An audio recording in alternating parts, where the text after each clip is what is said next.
explosión en 2009, pues tenemos que rendirnos a la evidencia de que tenemos una economía vulnerable, con un sistema de protección social muy frágil, y que, no obstante los grandes pasos dados para construir una sociedad política plural y abierta, es decir, una democracia representativa, también tenemos que atestiguar que esta democracia, así como ha dado paso a una pluralidad indudable, también ha dado paso a una colonización del Estado por parte de los grandes intereses económicos corporativos que venían de atrás, pero se consolidaron al calor de las crisis y los cambios. Yo por eso digo que es bueno pensar en que, como dijera Julio Cortázar, el nuestro es un modelo para desarmar. Y en eso debíamos invertir buena parte de nuestra energía mental y, de ser posible, de nuestra voluntad política, en desarmar para armar. Y en esto consistiría mi propuesta para un proyecto de nación. Revisemos a fondo lo que hicimos, consultados o no, es otra discusión. Buena parte de lo que se hizo no se nos consultó, pero era otra. Pero revisemos a fondo, hagamos el inventario de lo ganado y de lo perdido, y comencemos de nuevo como lo hicieron nuestros abuelos y nuestros padres, es decir, los abuelos de la Reforma Liberal del siglo XIX y nuestros padres de la Revolución del 10. Comencemos a hacer el inventario del futuro. ¿Qué podemos y tenemos que hacer para tener una sociedad nacionalmente cohesionada y socialmente consistente, que soporte lo que me parece que es no solo inevitable, sino deseable, que es una lucha abierta por la conducción política del Estado, es decir, una lucha abierta por el poder en un marco democrático de leyes, derechos, obligaciones y organizaciones políticas. Bueno, eso se dice rápido, ya lo dije yo, rápido, pero cuando uno comienza a imaginar la factura de una operación de esta naturaleza, desarmar un modelo para hacer otro, pues tiene que reconocer, admitir que lleva tiempo, porque si algo tenemos que reclamar como gran lección del gran cambio económico y político de fines del siglo XX, es que no debemos, como misión nacional, echar al niño con el agua sucia de la bañera, ¿no? Porque eso es lo que en parte se hizo. Queríamos dejar atrás una economía protegida, cerrada, que daba lugar a abusos y rentas, pero acabamos con parte de la industria, ¿no? Queríamos dejar atrás los abusos del poder, pero acabamos con las políticas de fomento. Queríamos dejar atrás la subordinación de los productores rurales y particularmente de los campesinos, ejidatarios y comuneros respecto del Estado postrevolucionario y del presidente de la República, pero acabamos con la productividad agrícola, desvencijamos nuestras de por sí débiles defensas alimentarias y hoy aparecemos, precisamente hoy,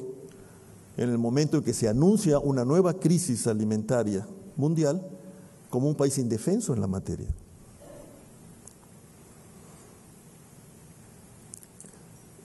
Y entonces, pues, lo que tenemos que reconocer es que, así como podemos decir desde las ciencias sociales y sobre todo desde la historia,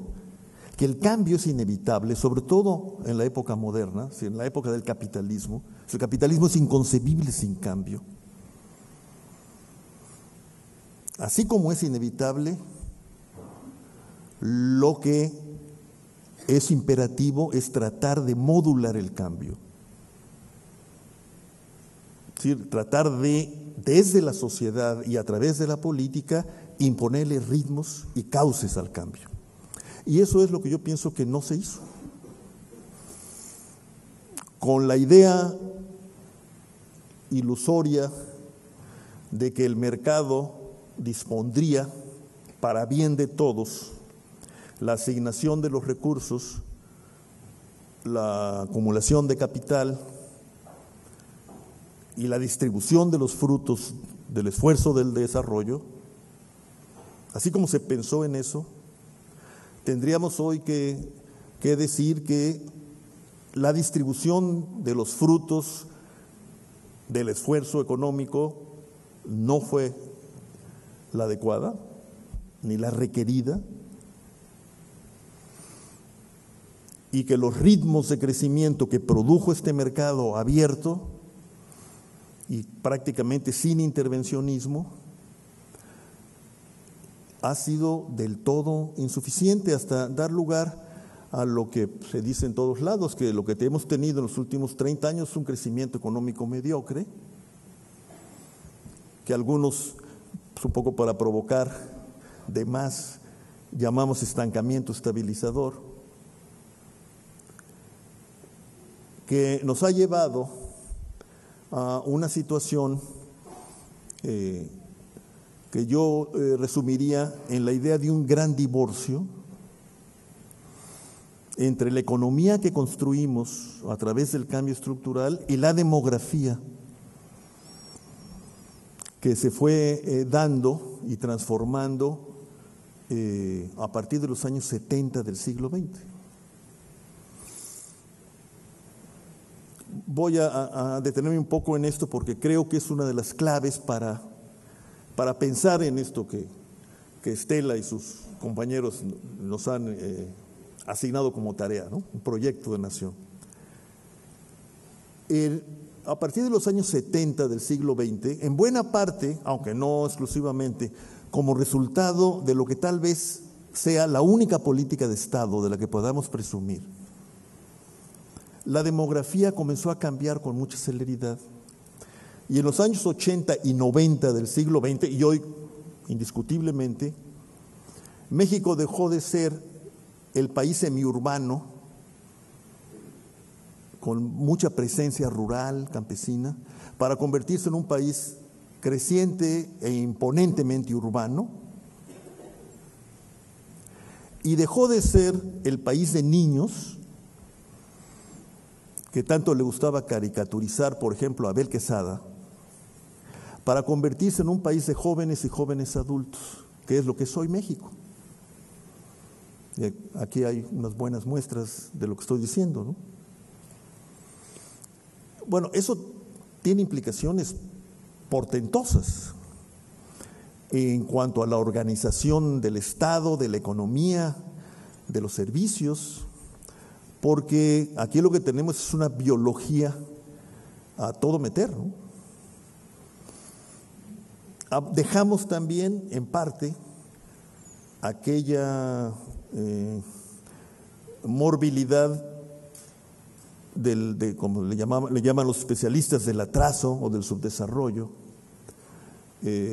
proveniente de los males hídricos y respiratorios, para entrar en un cambio epidemiológico que ahora nos tiene de cabeza, por la mala conducción que tuvo ese cambio epidemiológico y que hoy nos ubica, sin haber dejado atrás del todo la epidemiología del atraso, tenemos hoy la epidemiología de la modernidad, pero en su peor cara, ¿no? Con una galopante situación de obesidad y ya, yo diría, con una epidemia de diabetes que implica enormes y crecientes costos en materia de atención sanitaria a los mexicanos que sufren esta plaga, ¿no? En muy poco tiempo pasamos, repito, del país semirural o semiurbano, de niños, al país urbano, de jóvenes y jóvenes adultos, con otra biología, con otras maneras de reproducción y de vivir la vida. Y también en poco tiempo pasamos de una economía cerrada, semi-industrial, a una economía abierta, gran exportadora, pero dominada cada vez más por la maquila. Con un añadido que es para mí la clave, o una de las claves del asunto. Esta economía que se transformó, sin duda, no crece al ritmo necesario para darle ocupación a esta juventud o para crear los excedentes suficientes como para que por lo menos una parte creciente de esta juventud tenga acceso a la educación media, superior y superior, se forme, adquiera nuevas capacidades y bueno, por lo menos se la pase unos años bajo el privilegio del aula y el laboratorio. Entonces, ¿qué es lo que tenemos? Tenemos en términos internacionales, ¿verdad?, una cuota de jóvenes en la educación media, superior y superior muy por debajo de lo que tienen países del mismo nivel de desarrollo que nosotros o incluso inferior.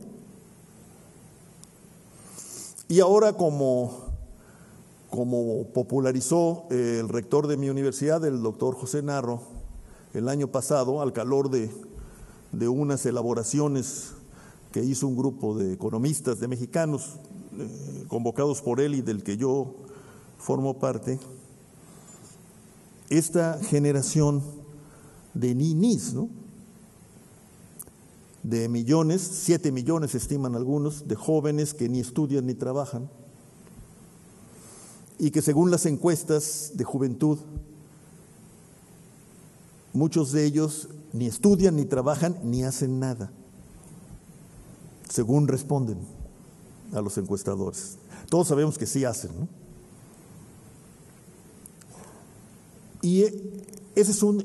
para mí es el divorcio fundamental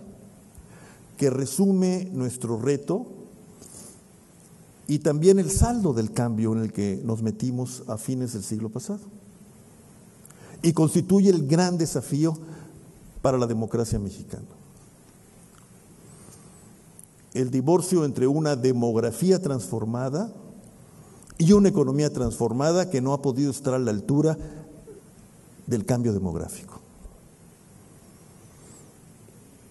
Lo que nos pone en la dirección totalmente indeseable, ¿no?, de una especie de demografía política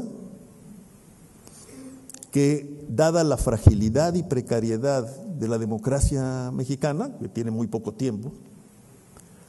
puede convertirse más bien